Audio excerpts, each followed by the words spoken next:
네, 안녕하십니까. 조대호입니다. 자, 이번 시간 알고리즘 두 번째 시간이 되겠고요. 이번 시간에 공부할 내용, 변수의 개념, 그리고 배열, 함수까지 몇 가지 정리해보는 시간 만들어 보도록 하겠습니다. 자, 여러분들께서는 앱 개발이라는 타이틀로 알고리즘이라는 과목을 공부를 하고 계시는데요. 자, 이번 시간 학습 내용은 변수의 개념을 정확하게 이해를 하시고, 그 다음에 배열에 대해서 제가 설명을 드릴 거고요. 그리고 함수 두 가지 정도 설명을 드리면서 여러분들께서 정보처리 기능사 시험에서 반드시 이 알고리즘 앱 개발 파트에서 60점 만점을 모두 맞으셔서 나머지 과목에 영향 없이 여러분을 합격할 수 있도록 정리를 해 주셔야 됩니다. 이번 시간까지가 아마 그 기초 강의라고 보시면 되겠어요. 그래서 이번 시간까지 정리를 잘 하셔야만 다음 시간 제 3강부터는 본격적으로 이제 시험에 나오는 형태의 어떤 예를 보여드리면서 테마별로 알고리즘을 여러분한테 보여드릴 텐데요. 이번 시간까지 어떤 기초가 없다면 다음 시간 수업을 들을 때 조금 힘들 수 있다는 거 미리 말씀을 드리고, 지난 시간의 개념과 이번 시간에 변수, 배열, 함수의 용도와 사용처까지 완벽하게 알아두셔서 여러분의 부족한 부분이 팍팍 채워 들어갈 수 있는 그런 시간 만들어 보도록 하죠. 자, 첫 번째 화면 보도록 하죠. 자, 알고리즘의 기초다. 자, 지난 시간에 우리가 뭐 여러 가지 형태의 기본적인 순서도에서 흐름을 보여드렸는데, 자, 이번 첫 번째 알고리즘은 자, 플로 차트를 통해서 시작과 끝에서 일련에 일어나는 과정을 제가 보여드린 건데요. 처음에 이제 준비기호입니다. 이렇게 준비기호, 준비기호에서 직사각형으로 내려오게 되면 어떤 과정을 처리한다 해서 처리기호가 되겠고요. 그리고 마름모가 내려오게 되면 판단하는 기호입니다. 어떤 상황을 우리가 판단해 주는 거죠. 그 판단이 끝나게 되면 자, 이렇게 물결 모양으로 이렇게 된 것은 그 결과를 출력하는, 프린트하는 형태의 기호라고 보시면 되겠고, 자, 스탑과 스타트는 시작과 끝을 나타내는 기호로 사용이 됩니다. 여러분들께서 이 플로 차트의 기호를 보면서 각가지 어떤 기능이 어떻게 진행되는지도 알아두셔야 됩니다. 내가 어떤 처리 과정을 해야 되는데 그 처리 과정을 판단 기호 안에 넣고 어떤 일을 처리하겠다, 이렇게는 설계가 안 되니까 대부분 이제 마름모는 비교 판단하는 거, 그리고 직사각형은 처리하는 과정으로 여러분이 정리해 주시면 돼요. 그쵸? 자, 그러면 지금 보고 계시는 이 알고리즘은 시작을 통해서 A라는 값에다가 무엇을 넣을 것인지는 결정되지 않았어요. 그리고 처리 과정으로 넘어와서 자, A에다가, 새로운 A에다가 뒤에 있는 우변에 있는 얘를 넣겠다라는 뜻이라고 지난 시간에 설명을 드렸었죠. 자, 어떤 과정을 넣을지 모르겠지만 A라는 새로운 A를 탄생시키겠다, 만들겠다는 뜻이고요. 자, 그리고 A 값을 비교 판단합니다. 어떤 값에 따라서 A가 이 값보다 작으면 다시 이 과정을 반복하고, 그렇지 않으면 내려와서 프린트를 해라. 자, 이런 의미가 되겠죠. 자, 임의 숫자를 한번 넣어볼게요. 자, A 값에다가 제가 뭐 간단하게 1을 한번 넣어볼게요. 1. 자, 1이라는 값을 넣었어요. 자, 그리고 이 괄호 안에다가도 제가 1이라는 값을 넣어볼게요. 자, 이렇게 되면 기본적으로 여러분들이 새롭게 탄생되는 이 A 값은 뭐가 나오는 거죠? 항상 기억을 해주세요. 자, 여기는 초기치입니다. 자, A라는 기억 공간에다가 1을 담아두게 되는 거죠. 자, 한번 그려볼까요? 자, A라는 기억 공간이 이렇게 있어요. 자, 프로그램은 이렇게 처리가 되는데 A라는 기억 공간 안에다가 1을 담아두겠다. 이게 이 첫 번째 준비 과정에 해당되는 거예요. A라는 기억 공간 안에 1을 담아뒀어요. 그쵸? 자, 1을 담아두고 난 다음에 우리는 이 과정을 처리합니다. A 플러스 1을 A에 넣겠다. 다시 말해서 여기에 1을 넣고 난 다음에 A 플러스 1이라는 과정을 하고 난 다음에 이 새로운 A에다가 이 결과물을 넣겠다, 이렇게 되는 거죠.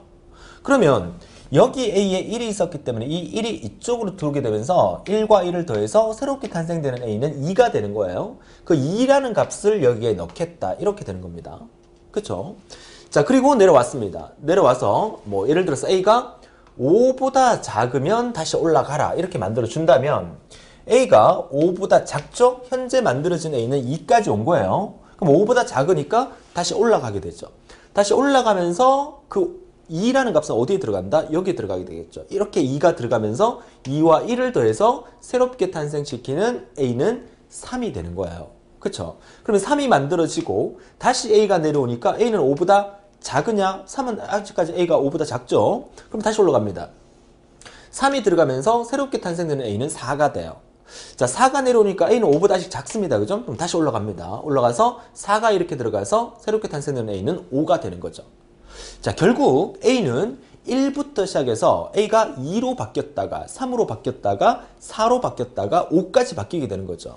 자, 새롭게 탄생되는 A가 5가 되는 순간 내려오니까 A가 5보다 작으냐라고 물었으니까 5라는 값은 5보다 작지 않죠. 같잖아요. 그죠? 그러면 이 조건에 위배가 되니까 no 하면서 이렇게 내려오겠죠. 그러면서 프린트되는 최종적인 A는 뭐가 된다? 5가 프린트가 되는 거예요. 자, 이해하셨습니까? 자, 결국 이 알고리즘은 제가 1, 1, 5 이렇게 적어 놓게 되니까 결국 처음에 입력받은 A 값은 1이었지만 한 바퀴 돌면서 A가 2로 바뀌고 3으로 바뀌고 4로 바뀌고 5로 바뀌면서 최종적으로 5를 출력하게 해주는 그런 알고리즘이 완성이 되는 거죠. 자, 어떻습니까? 컴퓨터라는 기계와 우리 인간의 가장 큰 차이점이 뭔지 아세요?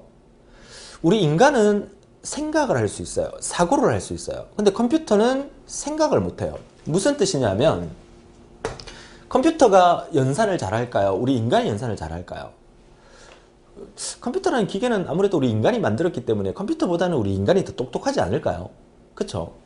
자, 그렇다면 만약에 2 곱하기 5를 하라라는 명령이 떨어졌어요. 2 곱하기 5. 자, 답이 얼마입니까? 아, 그렇죠. 10. 2, 5, 10.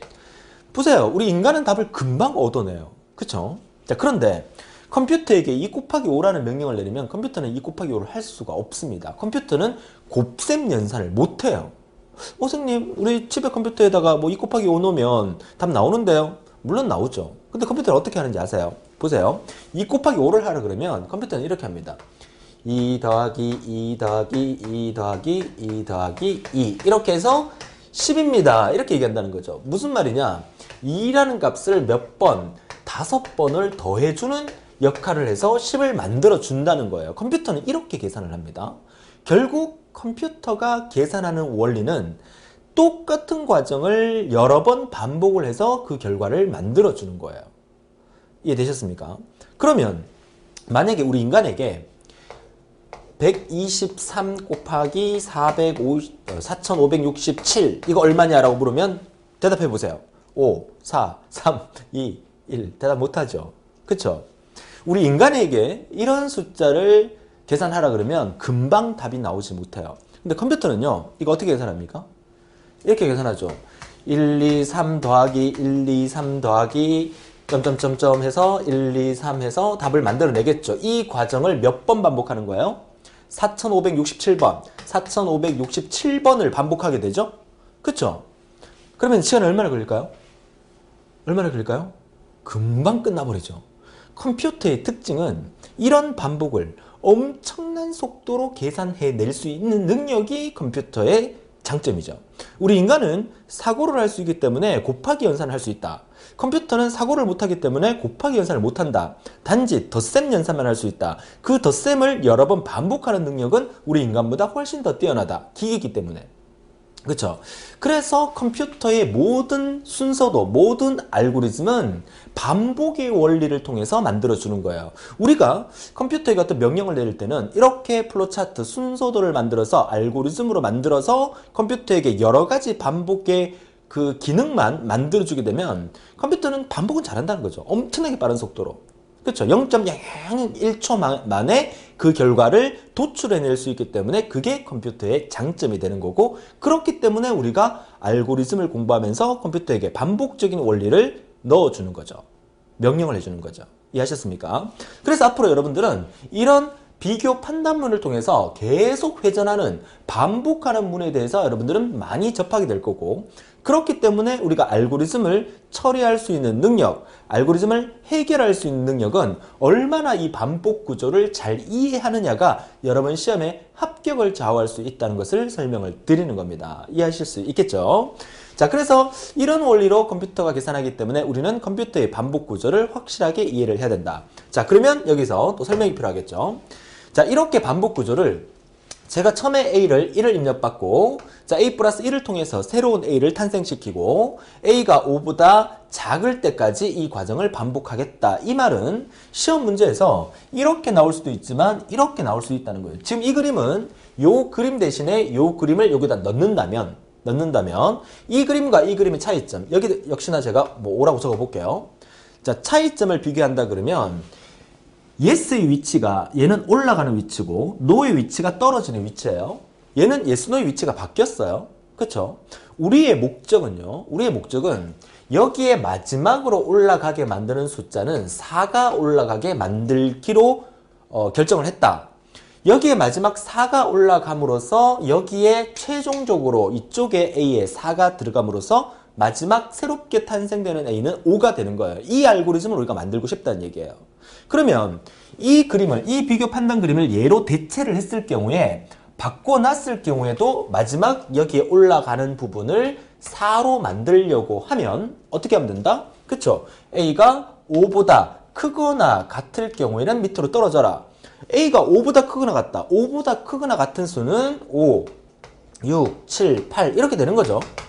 그쵸? 그러니까 아니다라는 것은 4까지는 위로 올라간다는 얘기야. 그러니까 결국 이 그림이나 이 알고리즘의 결과물은 똑같이 나온다는 얘기야. 그러니까 여러분께서 기억하셔야 될 것은 시험 문제에서는 이렇게 나올 수도 있고 이렇게 나올 수 있어요. 그래서 지난 시간에 제가 설명을 드렸죠. 만약에 우리 정보처리 기능사 실기시험에서 이 알고리즘을 예를 들어서 1부터 5까지 숫자를 증가시켜서 최종적으로 5를 출력하는 알고리즘을 작성하세요라고 해서 주관식으로 나온다면 A라는 학생은 이렇게 만드는 학생이 있을 거고 또 B라는 학생은 이렇게 만드는 학생이 있을 거예요. 그러면 A라는 학생이나 B라는 학생 둘 다 정답이라는 얘기야.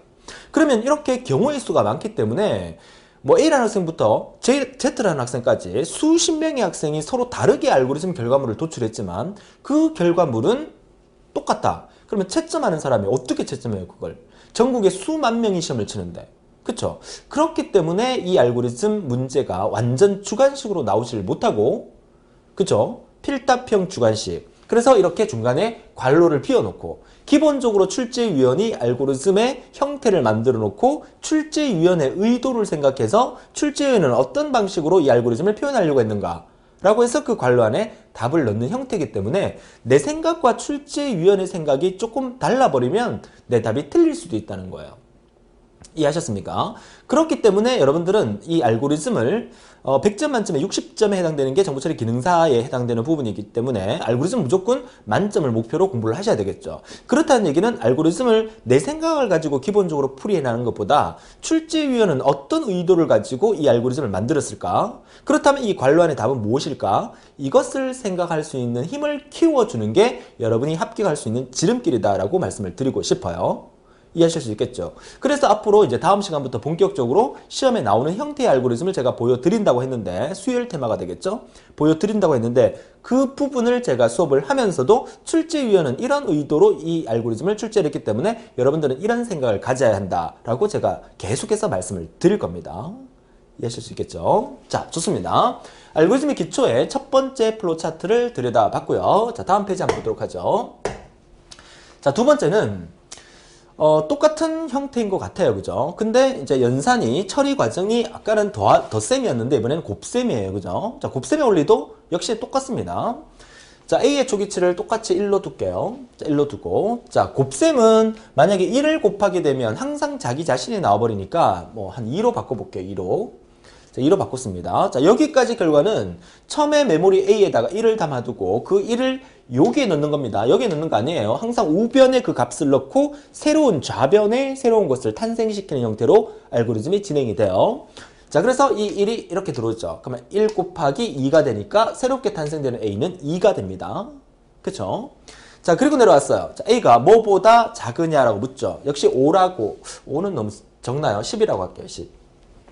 자, 10이라고 적었습니다. 그러면 A가 10보다 작으냐? 10보다 작으면 올라가라. 아까 A가 얼마였습니까? 2가 탄생을 했었죠. 그럼 10보다 작으니까 올라가겠죠. 그럼 올라가면서 여기에 뭐가 들어가요? 새로운 2가 들어가게 되겠죠. 여기에 2가 들어가면 2, 4에서 새롭게 탄생되는 A는 4가 됩니다. 그쵸? 자, 4가 되면서 여기 내려오니까 A는 아직까지 10이 안 됐어요. 10보다 작아요. 그럼 다시 올라갑니다. 올라가서 여기 4가 들어가게 되겠죠? 4가 들어가면서 4, 2, 8에서 새롭게 탄생되는 A는 8이 됩니다.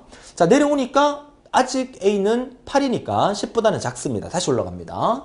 자, 8이 올라가면서 8이 여기 들어가게 되겠죠. 8이 여기 들어가게 되면 8이 16해서 새롭게 탄생된 A는 16이 되죠. 자, 16이 내려오면 A는 10보다 작은 게 아니라 크죠. A는 16이니까. 그러면 이 조건에서 이쪽으로 떨어지겠죠. 그러면 최종적으로 출력되는 A는 뭐가 출력된다? 16이라는 값이 출력이 되게 되는 거죠. 자, 이렇게 알고리즘을 만들어 주는 거예요. 그쵸? 자, 그렇다면 여기서도 마찬가지. 우리의 목적은 최종적으로 이렇게 올라가기 위해서 올라가는 목적은 맨 마지막에 어떤 숫자가 올라가게 됩니까? 처음에 A는 1부터 시작해서 2가 되고 4가 되고 8이 됩니다. 그리고 16이 됩니다. 마지막에는 A를 8로 올려버리면 되겠죠. 8인 상태에서. 결국 A를 8인 값을 위로 올려주면 8이 들어가서 16이 만들어지고 A가 10보다 큰 형태가 되기 때문에 내려와서 16을 출력해 주는 거야. 그러면 여기에 이 알고리즘에서는 어차피 A가 탄생되는 것은 1, 2, 4, 8, 16, 32, 64 이렇게만 A가 만들어져요. A의 누승이 되는 거죠. 2의 지수승. 자, 이렇게 만들어지니까 결국 여기에는 마지막에 8을 올려주면 되니까 여기에 답이 될 수 있는 것은 10이 답이 될 수도 있고 9가 답이 될 수도 있어요. 그쵸? 8은 올라가야 되니까 8이 되면 안 되고 그러면 10이 될 수도 있고 11이 될 수도 있고 12가 될 수도 있고 15까지도 될 수 있어요. 그쵸? 16까지도 될 수 있죠. 16보다 작은 15까지 올라가면 되니까 결국 15는 안 만들어지기 때문에 그런 거예요. 만들어지는 수는 8만 만들어지기 때문에 여기에 값은 뭘 넣든지 상관이 없는 거야. 그쵸? 물론 여러분 시험 문제에서는 여기에서 딱 맞는 답이 들어갈게끔 시험 출제위원회 출제를 하겠지만 여러분들이 가만히 생각했을 때 저기 갈로 답은 문제에서 요구하는 게 최종적으로 16이 프린트 되게끔 알고리즘을 작성하세요. 이렇게 나왔다면 여기에 답은 얼마?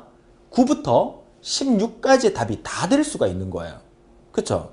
근데 그 알고리즘 문제에서는 항상 효율성을 중시를 하거든요. 효율성을 중시한다는 얘기는 문제에서 만들어지는 수는 2, 4, 8, 16 이렇게만 만들어지잖아요. 그렇기 때문에 거기에 만들어지지 않는 임의의 수를 넣는 것은 효율성 면에서 떨어진다 해서 정답 처리가 안 될 수도 있습니다. 그러니까 이 문제에서는 여러분들이 출제자의 의도가 무엇인지를 먼저 파악하는 게 중요하다. 이렇게 말씀을 드리고 싶어요. 됩니까? 조금씩 어려워진다는 느낌이 들죠? 그죠? 걱정하지 마세요. 자, 이 부분은 시험에 나오는 얘기가 아니라 기본적인 알고리즘의 여러 가지 경우의 수에 대해서 제가 설명하는 거니까 그냥 편안한 마음으로 그냥 들어주세요. 그죠? 자, 좋습니다. 자, 그렇다면 이 비교 판단문 대신에 자, 이것도 넣을 수 있다는 얘기죠? 그러면 여기서 제가 이렇게 여러분 보고 외우라고 말씀드릴 수 있어요. 자, 어떻게 외우라? 알고리즘은요. 앱 개발하는 데 있어서 설계에 속하는 이 알고리즘 부분은 암기에서는 절대로 안 됩니다. 암기만으로 이루어질 수 있는 부분이 아니에요. 여러분이 반드시 생각을 하셔야 되고 그 생각의 결과를 도출하셔야 돼요. 자, 그런데 제가 감히 알고리즘 강의를 하면서 외우세요 라고 얘기하는 부분은 우리 알고리즘 수업이 끝날 때까지 몇몇 과정에서 제가 외우라고 말씀드리는 부분이 있어요. 그 부분은 어떤 부분이냐면 기본적으로 그 어떤 형태로든지 항상 똑같이 나오기 때문에 외우라고 감히 말씀을 드리는 거죠. 그거는 과거 거의 한 5년, 10년 정도의 기출문제를 제가 면밀히 분석을 해서 이거는 여러 가지 경우의 수가 있긴 하지만 시험에 나오는 틀이 늘 똑같다. 그런 경우는 제가 감히 암기하라 이렇게 말씀을 드리는 거예요. 뭐 생각보다는 암기하는 게 어떻게 보면 좀 더 편할 수 있기 때문에. 그쵸? 자, 암기하라고 말씀드리고 싶은 거는 뭐냐면 이 알고리즘의 비교 판단문하고 똑같은 거를 만들 때는 yes, no의 위치가 바뀔 경우에 부등호의 방향이 반대로 바뀐다. 이거를 외우라는 얘기예요. 무슨 말이냐? 여러분 보세요. 크거나 같다라는 말의 반대는 뭡니까? 작다가 되겠죠. 됩니까? 그 다음에 크다의 반대는 뭡니까?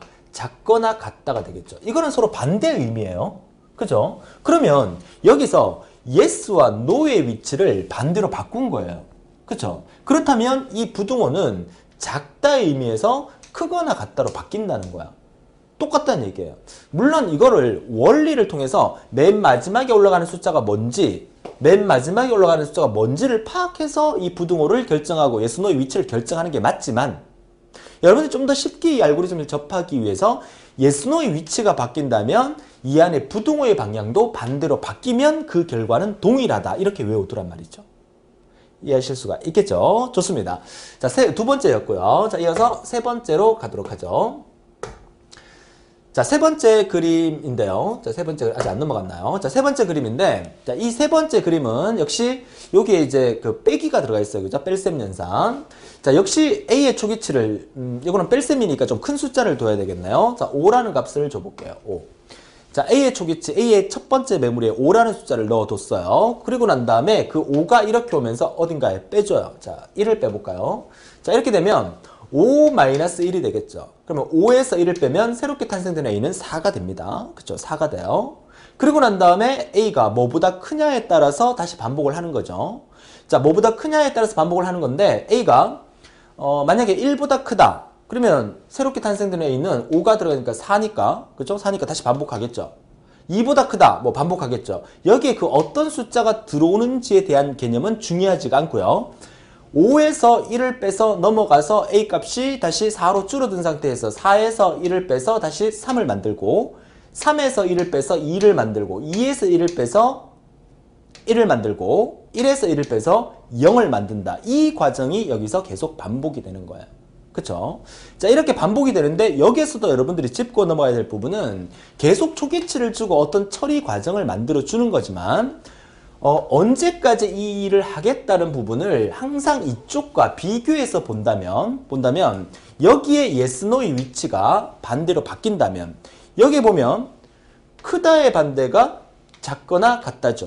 그러면 이 괄호의 정답은 뭐냐면 여기가 yes고 여기가 no기 때문에 이쪽이 정답은 여기가 yes고 여기가 no가 되겠죠. 이거를 이해하라는 얘기예요. 그쵸?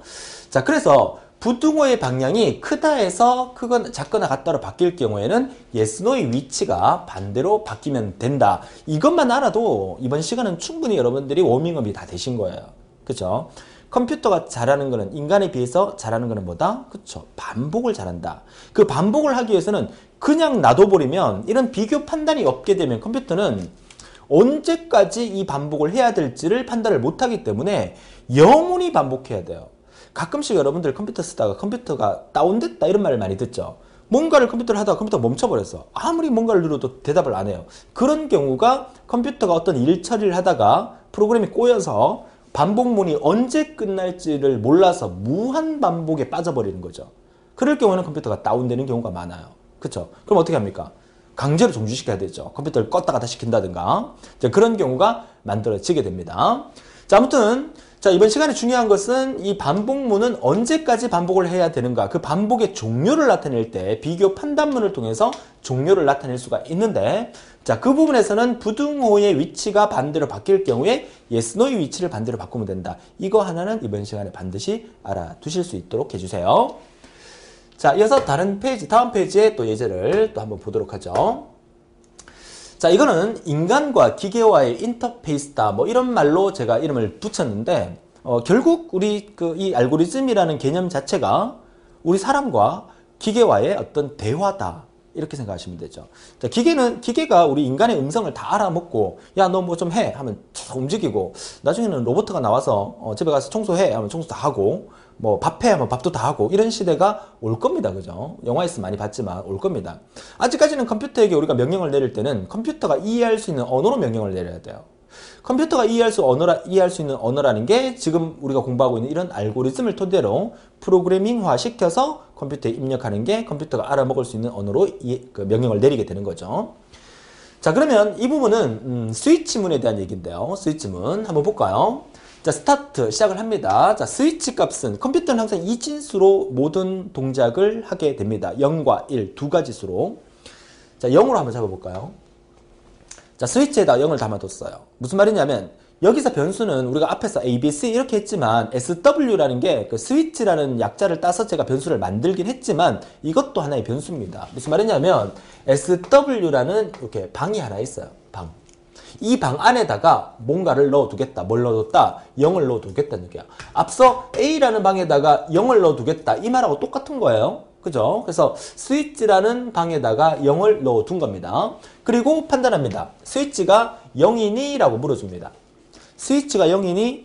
스위치에다가 0을 넣어뒀죠. 그리고 내려와서 판단문에서 스위치가 0이니? 라고 묻습니다. 여기서 SW0과 여기서 SW = 0과는 의미가 다릅니다.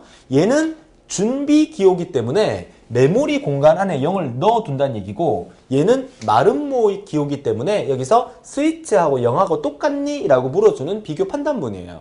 그럼 스위치가 0일 경우에 yes 하고 이쪽으로 간다고 치고, 스위치가 0이 아닐 경우에 no 하고 이쪽으로 간다고 칩시다. 그러면 처음에 스위치에다가 0을 넣어둠으로써 스위치가 0이니? 라고 물었으니까 이쪽으로 오겠죠. 이쪽으로 뭐합니까? 처리 1을 처리하게 됩니다. 이 처리 1이 뭔지는 모르겠어요. 뭐 밥 먹고 영화 보고 이러면 동전을 던져서 동전의 앞면이 나오면 밥을 먹고 동전의 뒷면이 나오면 영화를 보자. 뭐 이렇게 친구들끼리 얘기할 수도 있는 거잖아요. 그러면 처음에 스위치에 0을 넣어두고 스위치가 0이니? 라고 물었으니까 스위치가 0이니까 이쪽으로 와서 밥 먹는 과정을 하겠죠. 처리 1의 과정을 합니다. 그리고 난 다음에 밥 먹고 난 다음에는 우리가 영화를 봐야 되니까 스위치를 바꾸자. 1로 바꾸자. 그러면 스위치 안에 새롭게 1이 들어가게 되죠. 이 안에 0이 사라지고 1이 들어가게 됩니다. 그죠? 그리고 이 과정을 따라서 쭉 내려와서 다시 올라가서 가니까 스위치가 0이니라고 물었죠. 여기서 스위치를 1로 바꾸고 넘어갔잖아요. 그러면 스위치가 0이 아니죠. 그럼 이쪽으로 오겠죠. 그럼 뭐 한다 이제? 영화 보러 가는 거죠. 영화 보러 가고 난 다음에 다시 스위치를 0으로 바꿔버려요. 이렇게 0으로 바꾸고 다시 내려오면 다시 올라가서 뭐합니까? 스위치가 0이니? 그럼 뭐합니까? 밥 먹으러 가죠. 밥 먹으러 갔고 스위치 1로 바꾸고 다시 내려와서 올라가니까 스위치가 0이 아니에요. 그럼 뭐합니까? 영화 보러 가죠. 밥 먹고 영화 보고 밥 먹고 영화 보고 밥 먹고 영화 보고 계속 같은 일을 반복하게 되죠. 이 알고리즘의 문제점은 뭐다? 종료가 언제 일어날지를 알 수가 없다. 물론 이 상황에서 또 어떤 조건이 있으면 종료를 하라, 스탑을 하라, 이런 알고리즘이 만들어져야 되지만 기본적으로 제가 스위치문에 대해 설명을 드리고 있는 거예요. 그러면 이런 알고리즘 같은 경우에는 어디에서 주로 쓸 수 있냐면, 여러분 그 나이트클럽 같은 데 가면은 그 사이키 조명이라고 있죠. 불이 켜졌다 꺼졌다 켜졌다 꺼졌다 막 반복하면서 막 조명을 만들어주는 거. 그런 것도 일종의 이 스위치 알고리즘으로 만들 수 있는 거죠. 그러면 불이 켜졌다 꺼졌다를 계속 반복하는 거죠. 전원을 차단하기 전까지는. 그쵸? 그러면 그런 과정이 만들어지듯이 이 알고리즘 자체가 뭐야? 불을 켰다 껐다 켰다 껐다 이 과정을 계속 반복해주는 알고리즘이다 라고 보시면 돼요. 앞으로 여러분들이 이 스위치 알고리즘이 많이 나오게 될 겁니다. 기본적으로 알고 계셔야 된다는 얘기예요. 스위치 초기치를 0으로 만들어 놓고 스위치가 0이면 이쪽 처리 1을 하고 처리 1이 끝내고 난 다음에 스위치 1로 바꾸고 다시 올라감으로써 이번에는 이쪽 처리 2를 하고 스위치를 0으로 바꾸므로써 다시 올라가서 다시 이쪽을 하고 한 번은 이쪽 한 번은 이쪽을 반복해주는 알고리즘의 구조가 이런 구조가 만들어진다는 거예요. 이해하실 수 있겠죠? 자, 재밌지 않습니까? 피할 수 없으면 즐겨라. 항상 재밌게 들여다보시면 여러분한테 공부가 훨씬 더 도움이 되실 겁니다. 자, 이어서 다음 페이지 보도록 하죠. 자, 이번에는 자, 알고리즘의 기초. 자, 다음 페이지죠. 스위치 알고리즘 봤고요. 자, 이번에는 플래그 알고리즘인데요. 자, 플래그라고 하는 것은 깃발을 의미하는 거죠. 한쪽의 일만 처리하고 끝내는 거야. 여러분들이 깃발 뽑기, 그죠? 깃발을 하나 있고 두 명이서 막 뭔가를 하고 난 다음에 먼저 깃발 뽑는 사람이 이긴다 라고 하면 깃발을 뽑아버리면 게임이 끝나는 거잖아요. 더 이상 할 수 없는 거잖아.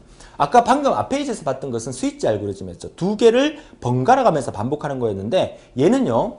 자, 시작을 합니다. 그리고 플래그라는 변수 안에 0을 담아둡니다. 이것도 플래그가 0이 아닙니다. 자, 플래그, FLAG라는 이 기억 공간 안에다가 뭘 담아뒀다? 0을 담아둔 거예요. 그죠? 이 기억 공간에 이름을 나타냅니다. 이걸 우리가 뭐라 부른다? 변수라고 부르는 거예요. 그죠? 변하는 수입니다. 이 안에 뭐가 들어올지 모르니까. 자, 변수는 여러분이 지정하기 나름이에요. 우리가 기본적으로 알고리즘의 기초를 설명할 때 변수를 제가 A라는 변수, B라는 변수, A에다가 뭘 담아두겠다, B에다가 뭘 담아두겠다 이렇게 설명을 드리지만 여러분 시험에 나올 때는 그 변수가 이런 식으로 플래그 또는 어떤 단어, 엄청나게 긴 단어로 변수가 만들어질 수도 있어요. 그죠? 자, 플래그 0을 담아뒀어요. 플래그 0이냐라고 물었어요. 0입니다. 0을 담아뒀으니까 플래그 0 맞죠? 이쪽으로 넘어오겠죠. yes. yes 와서 어떤 일 처리를 하게 됩니다. 자, 어떤 일 처리를 하고 난 다음에 플래그의 변수를 또 바꿔주죠. 그죠? 바꿔줍니다. 어떻게? 1로 바꿔줍니다.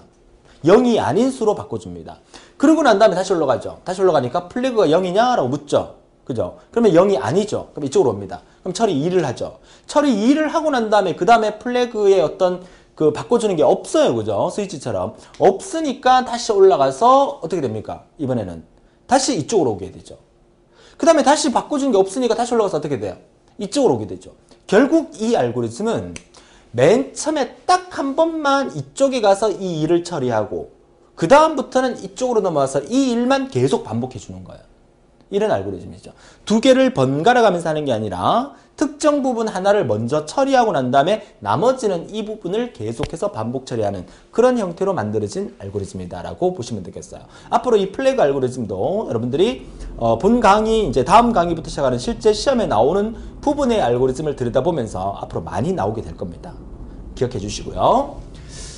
자, 이렇게 해서 이번 시간에 기초 알고리즘은 여기까지 정리하도록 하겠습니다. 자, 이어서 배열에 대한 개념을 조금 더 정리를 해드리도록 하죠. 자, 배열이라는 개념은 컴퓨터가 어떤 데이터를 저장할 수 있는 어떤 공간, 그 공간의 이름을 우리가 배열이라고 합니다. 자, 그 공간의 이름. 지금 우리 강의를 또 열심히 또 누군가가 또 도청? 열심히 듣고 싶어 하는 사람이 있는지 모르겠지만 바깥에서 지금 전투기가 열심히 지금 날아다니고 있죠. 혹시 들리십니까? 여기 그 스튜디오에 방음 장치가 잘 되어 있는데 제가 알아보니까 지금 제가 강의를 찍고 있는 이 시점에서 호국 훈련을 한다고 얘기를 합니다. 뭐 호국 훈련 한다고 해서 호국 훈련의 기간 자체가 한 일주일 넘게 되기 때문에 제가 일주일 동안 강의를 또 안 찍고 있을 수는 없기 때문에 중간중간에 이렇게 비행기 잡음 소리가 혹시나 좀 들리더라도 여러분은 집중해서 강의를 들어주셔야 돼요. 아시겠죠? 자, 뭐 이런 경우는 잘 없는데 강의를 찍는 시점 자체가 뭐 나라에서 주최하는 이 호국 훈련하고 엮여버리면 그 상황을 또 어떻게 할 수가 없기 때문에 그 부분 좀 이해를 해주세요. 자, 빨리 통일이 돼야 될 텐데, 그죠? 자, 배열의 개념입니다. 자, 배열은 어떤 데이터를 기억할 수 있는 기억 공간을 나타내는 말이고 그 공간에다가는 항상 이름을 붙여줍니다. 자, 기억 공간을 제가 4개를 만들었어요. 그죠? 어떤 기억 공간의 이름은 A라고 할 수도 있겠고요. A라는 기억 공간. 자, 여기 그림은 보이시죠? 좀 바퀴벌레처럼 생기긴 했지만 컴퓨터의 회로에 어떤 기억 공간을 나타내는 전자칩입니다. 실제로는 이런 기억 공간에 데이터가 저장된다라고 생각하시면 돼요. 자, A라는 기억 공간이 있을 거고요. 또 B라는 기억 공간이 있을 거고. 항상 기억 공간의 이름은 저렇게 A, B 이렇게만 지어지진 않습니다. 좀 길게 적어볼까요? 스튜던트라는 기억 공간이 있을 거고요. 또는 프렌드라는 기억 공간이 있을 수도 있어요. 자, 여기서 우리가 만약에 A = 1 이렇게 처리 과정을 이렇게 만들었다. 자, 이건 무슨 말이에요? A가 1이다라는 뜻이 아니라 그랬죠. A라는 기억 공간 안에다가 1을 담아두겠다 이 뜻이죠. 이 명령을 내리면 여기에 1이 이렇게 들어가게 됩니다. 물론 friend 프렌드에다가 100 이렇게 하게 되면 프렌드가 100이 아니라 100이라는 값을 프렌드에다가 담아두겠다. 그럼 여기에 100이 이렇게 들어간다는 얘기죠. 이해할 수 있겠습니까? 이게 바로 변수입니다. 우리가 항상 그 알고리즘을 공부하면서 이런 식으로 식이 나오게 되면 이게 프렌드가 100이다라는 게 아니라 100을 프렌드에 넣겠다 이렇게 이해하라는 얘기입니다. 중요합니다. 자, 그 다음에 배열을 이렇게 단칸방으로 한 개씩 만들 수도 있지만 이렇게 만들 수도 있어요. 이걸 우리가 뭐라고 비교할 수 있냐면 뭐 연립주택 그죠? 연립주택이라고 얘기를 비교를 한다 그러면 연립주택의 이름을 한번 정해볼게요. 이 이름을 뭐라고 할까요? 연립주택 이름을 퀸이라고 할게요. 자, 이 연립주택 이름은 퀸입니다. 퀸. 그죠? 그러면 보통 우리가 연립주택 얘는 뭐야? 1층이니까 101호, 201호, 301호, 401호 이렇게 되겠죠? 그죠? 자, 얘 이름을 우리가 1, 2, 3, 4번지라고 할게요. 그러면 이 전체 이름은 퀸이에요. 그러면 퀸이라는 갈로에서 이렇게 나타나요. 이렇게. 그럼 이건 무슨 말이냐면 여기다가 10 이렇게 하게 되면 퀸이라는 기억 공간의 1번지에다가 10을 넣어라 이 뜻이에요. 앞으로 이거 많이 보게 될 겁니다. 그러면 이 명령을 내리게 되면 여기에 10이 이렇게 들어간다는 얘기죠. 이해하실 수 있겠죠? 또 QUEEN 퀸 갈로 4 = 50 이렇게 하면 어떻게 된다? 퀸 갈로 4번지가 50이 아니라 퀸 갈로 4번지에다가 50이라는 값을 넣겠다. 그러면 여기에 50이 이렇게 기억된다는 뜻이에요. 그쵸? 자, 그래서 이렇게 단칸방 같은 경우에는 1차원 배열이라고 합니다. 이런 1차원 배열 같은 경우에는 이런 변수를 이용해서 바로 값을 넣으면 되지만 이렇게 다세대 주택 같은 경우에는 이 전체가 똑같은 이름이기 때문에 이런 식으로 주소를 지정해서 그 각 방에다가 어떤 데이터를 넣을 수 있다. 이 개념 이해하셔야 되고요. 또 이런 형태도 있습니다. 이런 형태. 자, 이 배열의 이름을 우리가 그냥 A라고 할게요. A. 이 전체 건물의 이름을 A라고 합니다. 그러면 얘를 1행, 2행, 3행, 4행, 5행 그리고 1열, 2열, 3열 이렇게 정리를 하면서 이 주소가 A 갈로 1,1, 1행 1열이라는 뜻이에요. 여기는 2행 2열, 2행 2열 여기는 2행 3열, 1행 2행 1, 2, 3열에서 A 갈로 2,3 그러니까 만약에 A 갈로 2,3 이꼴 100이다. 자, 이런 처리 과정이 왔다면 이게 무슨 말이에요? A 갈로 2,3에다가 100을 넣어보란 얘기예요. A 갈로 2,3이 100이 아니라 A 갈로 2,3에다가 100이라는 값을 넣어라. 그럼 여기에 100이 이렇게 들어간다는 거예요. 그죠? 자, 그러니까 우리는 항상 어떤 데이터를 계산할 때는 컴퓨터에서 어떤 변수, 어떤 메모리 공간 안에다가 어떤 값을 넣어두고 그 넣어둔 값을 이용해서 어떤 계산을 해나가고 알고리즘을 처리해 나가게 되는 거거든요. 그러니까 이런 식으로 단칸방에다가 넣고 계산하는 경우도 있지만 이렇게 연립주택에다가 넣어놓고 계산하는 경우도 있고 이렇게 아파트 형태의 모양으로 넣어서 계산하는 경우도 있다는 거예요. 앞으로 이거 많이 보게 되실 거예요. 그죠? 그래서 이 개념을 정확하게 알고 있어야 여러분이 다음 시간부터 이어지는 본격적으로 시험에 나오는 부분을 공부할 때 쉽게 접할 수가 있다라고 말씀을 드리는 거죠. 그쵸? 자, 뭔가 재밌어질 것 같지 않습니까? 그쵸? 재밌어집니다. 대부분의 학생들이, 비전공자들이, 컴퓨터 이 알고리즘을 처음 접하는 사람들이, 그리고, 컴퓨터 뭐 수학적인 얘기를 하면 막 머리가 아파하는 그런 분들이 정보처리 기능사를 따기 위해서 또 정보처리 자격증을 따기 위해서 막 공부하다 보면 막 복잡한 알고리즘을 들여다보면서 막 공부하려고 그러면 머리가 터집니다. 그죠? 머리 아픕니다. 도대체 이걸 내가 왜 해야 돼? 도대체 뭘 얘기하는 거야? 이러면서 답답해 하는데 우리 그 앱 개발 강의, 지난 강의와 이번 강의를 통해서 2개의 강의만 완벽하게 듣고 그 다음부터 본격적인 시험에 나오는 것을 공부한다면 여러분 좀 더 재밌게 쉽게 접할 수 있다는 것을 다시 한번 강조를 해드리는 거죠. 그렇죠? 막 목이 막 메어옵니다. 그죠? 자, 좋습니다. 자, 여러분이 합격하는 그날까지 열심히 여러분의 개념을 잘 설명해 드리도록 하겠습니다. 자, 이번 시간 마지막으로 함수에 대한 얘기를 2가지를 좀 해드릴 건데요. 또 함수 하니까 또 머리 아픕니다. 우리 고등학교, 중학교 때 공부하는 뭐 fx 함수가 뭐 fx는 어떠니 저떠니 이런 함수를 얘기하는 게 아닙니다. 아닙니다.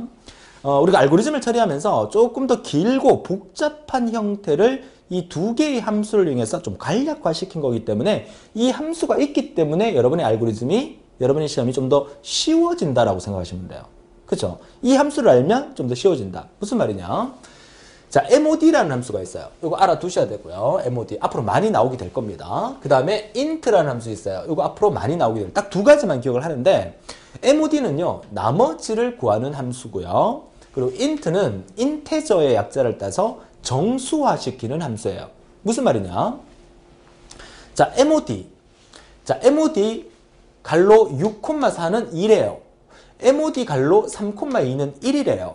무슨 말이냐? 자, 6,4를 한번 예를 들어볼게요. 자, 6,4를 예를 들면 여러분이 6을 4로 나눕니다. 6 나누기 4를 한 거예요. 그럼 4, 1은 4 하고 나머지가 얼마 됩니까? 2. 이거 만들어내는 함수라는 거예요. 이거. 이게 뭡니까? 6을 4로 나눴을 때 얘는 뭐가 되죠? 얘를 우리가 뭐라 불러요? 몫이라고 부르고 얘를 우리가 뭐라 불러요? 나머지라고 부르죠. 나머지. 그러니까 6을 4로 나눴을 때 몫과 나머지가 있다면 이 나머지를 자동으로 구해주는 함수가 MOD라는 함수라는 거죠. 그러니까 앞으로 여러분들이 MOD 갈로에서 이렇게 나오면 3을 2로 나눴을 때의 나머지가 1이구나 이렇게 생각하실 수 있으면 돼요. 시험 문제에서 알고리즘의 처리 과정 속에서 이렇게 나올 수 있다는 거예요. 자, MOD 6,4라는 것은 6을 4로 나눴을 때 나머지는 2라는 얘기예요. 그럼 도대체 이 나머지라는 MOD 함수는 언제 쓰는가? MOD의 활용에 대해서 보도록 하면 짝수와 홀수를 판별할 때 주로 씁니다. 짝수와 홀수를 판별한다? 물론 다다음 시간에 짝수, 홀수 판별하는 순서도 알고리즘에 대해서 저랑 같이 공부를 하게 되실 건데요. 자, MOD A,2가 0이면 짝수. 이게 무슨 말이냐면 자, 어떤 A라는 값을 입력받을지는 모르겠어요. 자, 이 A라는 값에다가 10을 입력받았다고 가정할게요. 그러면 10을 입력받았어요. 자, 10 나누기 2를 했을 때 나머지를 구하면 얼마죠? 자, 10 나누기 2를 했을 때 2, 5, 10 했을 때 나머지 얼마죠? 0이죠. 그러니까 10 나누기 2를 했을 때 나머지가 0이면 그 수는 짝수 맞죠? 10은 짝수입니다. 그죠? 그러면은 홀수 해볼게요. 9 나누기 2를 하게 되면 2, 4, 8 해서 나머지 얼마? 1 있죠? 나머지 1이라는 거는 0이 아니란 얘기죠. 그러니까 MOD A라는 값을 2로 나눴을 때 9를 2로 나눴을 때 나머지는 얼마가 나왔어? 1이 나왔죠. 자, 1이 나오면 그 수는 홀수가 되는 거다. 짝수와 홀수를 구별하는 방법은 나눴을 때 그 나머지가 0이면 그 수는 짝수가 되는 거고 나눴을 때 나머지가 1이면 그 수는 홀수가 되는 거예요. 그래서 이 명령문을 통해서 만약에 0이면 짝수고 0 말고는 나오는 게 1이니까 0이 아니면 홀수다 이렇게 할 수도 있고 이 명령문을 통해서 나머지가 1이면 홀수고 아니면 0이다 이렇게 판별할 수도 있어요. 그래서 MOD라는 함수를 이용하는 활용은 짝수냐 홀수냐를 판별할 때 주로 쓰입니다. 또 하나 배수를 판별할 때도 쓰입니다. 자, 배수를 판별할 때는 MOD라는 함수를 써서 A라는 값을 N이라는 값으로 나누었을 때 나누어 떨어지면 다시 말해서 나누어 떨어진다는 얘기가 나머지가 0이라는 얘기죠. 나머지가 0이면 A는 N의 배수다. 해볼게요. 자, MOD 10,2 자, 요거 해볼게요. 자, 10은 2의 배수가 맞죠? 그러면 10을 2로 나눴을 때 2, 5, 10 해서 나누어 떨어지죠? 앞에 있는 수를 뒤에 있는 수로 나눴을 때 나누어 떨어지면 앞에 있는 수는 뒤에 있는 수의 배수가 된다. 이 말이죠. 그쵸? 뭐 다른 수 해볼까요? 9 나누기 3 해볼까요? 3, 3은 9 나누어 떨어지죠? 그러면 앞에 있는 수는 뒤에 있는 수의 배수가 된다. 이해할 수 있겠습니까? 그래서 MOD라는 함수는 짝수 홀수 판별에도 쓰이지만 배수를 판별할 때도 쓰인다. MOD 함수가 이럴 때 쓰인다. 그래서 우리가 다음 시간부터 이어지는 뭐 배수도 나올 거고요. 뭐 소수를 구하는 것도 나올 거고 또 나머지 구하는 것도 나올 겁니다. 그때 이 함수를 들여다봤을 때 아, MOD 함수 2강에서 배웠지? 그 말이구나. 이렇게 이해를 하실 수가 있을 거예요. 자, 그리고 두 번째 int 보도록 하죠. 자, int는 정수를 만들어주는 함수예요. 우리가 컴퓨터로 데이터를 처리하다 보면 어떤 수를 나눴을 때 막 소수가 나오는 경우가 있어요. 소수가 나오면 그 계산의 결과가 복잡할 수 있기 때문에 소수야를 버려서 정수로 만들어주는 그런 함수가 int인데 요거는 무슨 말이냐면 4.3이에요.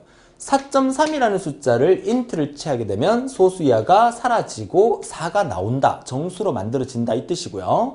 9.9라는 것도 소수야를 버려서 9가 나온다는 거예요. int라는 함수는 반올림하는 함수가 아니에요.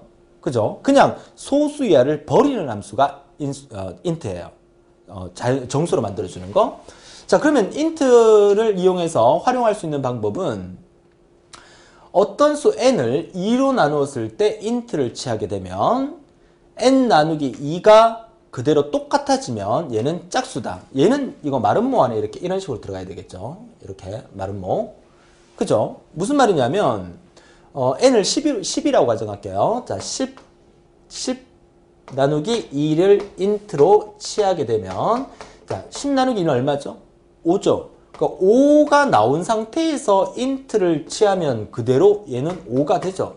그죠? 그 다음에 int를 취하지 않고 그냥 10을 2로 나누었을 때도 값은 5가 나오죠. 그러니까 이렇게 하나 결과가 똑같으면 뭐란 얘기예요? 짝수란 얘기죠. 그러니까 여기 들어오는 숫자가 짝수일 경우에는 2로 나누었을 때 int를 취하나 취하지 않으나 그 결과는 똑같다는 얘기예요. 그렇죠? 근데 만약에 홀수면 그 결과는 다르다는 거죠. 이해할 수 있겠습니까? 그래서 만약에 int를 취했을 때 n 값이 만약에 9다. 9를 2로 나눴을 때는 소수가 나오죠. 그죠? 그러면 소수야를 버리는 그 값과 그냥 나눴을 때의 값과 서로 다르다면 그 값은 n이라는 값은 홀수다. 그래서 int를 이용해서도 홀수와 짝수를 판별할 수 있다는 겁니다. 근데 이 방법은 잘 쓰지는 않아요. 왜? 홀수, 짝수 판별하는 방법이 MOD 함수를 쓰는 게 더 편하기 때문에. 그죠? 자, 그 다음에 반올림 할 때도 쓰입니다. int 함수는. 반올림 할 때는 int 함수를 되게 많이 써요. 반올림이다. 반올림의 개념 아시죠? 반올림. 뭐 예를 들어서 3.4라는 숫자가 있어요. 또 3.7이라는 숫자가 있어요. 얘를 반올림하면 3이 되고 얘를 반올림하면 4가 된다는 사실은 잘 알고 계실 겁니다. 그죠? 그러니까 소수에다가 0.5를 더해서 int를 취하는 거죠. 무슨 말이냐? 자, 반올림을 하죠. 3.4입니다. 3.4에다가 더하기 0.5를 더하게 됩니다. 자, 이렇게 더하게 되면 얼마가 나오죠? 3.4에다가 0.5를 더하면 3.9가 나오죠. 그 다음에 3.7을 해볼게요. 3.7에다가 0.5를 더하게 되면 얼마가 나온다? 4.2가 나옵니까? 4.2가 나오죠. 여기에다가 둘 다 앞에다가 인트를 취하게 되면 얘의 결과는 소수 이하를 이렇게 버리니까 얘의 결과는 얼마가 나온다? 3이 나오고 얘의 결과는 소수 이하를 이렇게 버리니까 얘의 결과는 4가 나오는 거죠. 그러니까 결국은 0.5를 더해서 인트를 취하게 되면 0.5만큼을 더해서 그 값에서 소수 이하를 버리게 되는 거기 때문에 반올림의 결과를 만들어 준다는 얘기예요. 자, 이해할 수 있겠습니까? 물론 여러분들이 이 강의를 듣고 계시는 분들 중에서 컴퓨터 활용 능력 시험이나 또는 뭐 ITQ 시험이나 이런 부분에 엑셀 공부를 하신 분들은 반올림할 때 쓰는 함수가 뭐 라운드 이런 함수를 아마 들어보신 적 있으실 겁니다. 그죠? 근데 엑셀이라는 그 프로그램 자체는 수치 계산을 편하게 해주는 프로그램이기 때문에 라운드 함수는 반올림하는 거다. 라운드 업은 무조건 올리는 거다. 라운드 다운도 있고 뭐 인트 함수는 소수 이하를 절삭하는 거다. 이렇게 여러분들이 알고 계실 텐데 우리가 지금 사용하고 있는 이 알고리즘에서는 이 라운드 함수나 이런 것들은 쓸 수가 없고 잘 쓰지가 않습니다. 프로그래밍마다 있는 게 있고 없는 게 있기 때문에. 그래서 우리가 기본적으로 인트 하나를 가지고 반올림하는 형태를 할 때는 조금 불편하지만 소수 이하의 0.5를 더해서 소수 이하를 버리는 방법으로 반올림하는 결과를 도출해 내게 되죠. 이해하셨습니까? 자, 이 부분에 대해서 역시 관련 문제가 나오면 또 자세히 제가 한번 설명을 드리게 될 겁니다. 자, 어떻습니까? 자, 이번 시간에 공부한 내용이 어떻게 보면 시험에 나오는 얘기라기보다는 다음 시간부터 시험에 나오는 것을 공부하기 위한 기초 과정이기 때문에 이번 시간을 재밌게 들으셨다면 다음 시간부터 여러분들이 좀 더 재밌게 수업을 진행할 수 있지 않을까 그렇게 생각을 합니다. 자, 오늘 준비한 수업은 여기까지인데 이제 앞으로 제 3강부터 여러분들이 테마별로 알고리즘을 정리한다 그러면 뭐 수열 관련된 얘기가 다음 시간부터 나오게 될 거고요. 그리고 수학, 진법, 배열 정렬은 보통 기능사에서는 잘 안 나오고요. 뭐 기사, 산업기사에서 자주 출제가 되는 건데 제가 한번 맛배기로 또 보여드릴 거고요. 그리고 기능사에서는 다양한 응용 알고리즘이 많이 나와요. 그래서 응용 알고리즘 위주로 또 기출문제에서도 정리해 드리도록 하겠습니다. 자, 이번 시간 마무리하도록 하죠. 자, 이번 시간에 공부한 내용 변수의 개념 정리하시고요. 배열의 개념 정리해 주시고, 그러니까 단칸방, 다세대 주택, 아파트 형식으로 정리해 주시고요. 함수의 종류 두 가지, int 함수와 mod 함수의 용도를 정확하게 알아두셨으면 좋겠습니다. 자, 다음 시간 예고해 드립니다. 다음 시간은 앱 개발 제3강, 알고리즘 강의 3강, 수열 테마의 다양한 종류의 합과 차라는 제목으로 공부를 하게 될 텐데요. 아마 다음 시간부터 무척 재밌어질 겁니다. 자, 이번 1, 2강을 듣지 않고 다음 시간을 들으면 조금 복잡해질 수 있으니까 1, 2강을 잘 정리하셔서 재미있게 하루하루 수업을 들을 때 재미있게 따라와 주시면 여러분의 목적을 꼭 달성할 수 있다는 거 다시 한번 말씀을 드리고요. 오늘 너무너무 고생 많으셨고요. 다음 시간에 더 즐거운 모습으로 뵙겠습니다. 수고하셨습니다.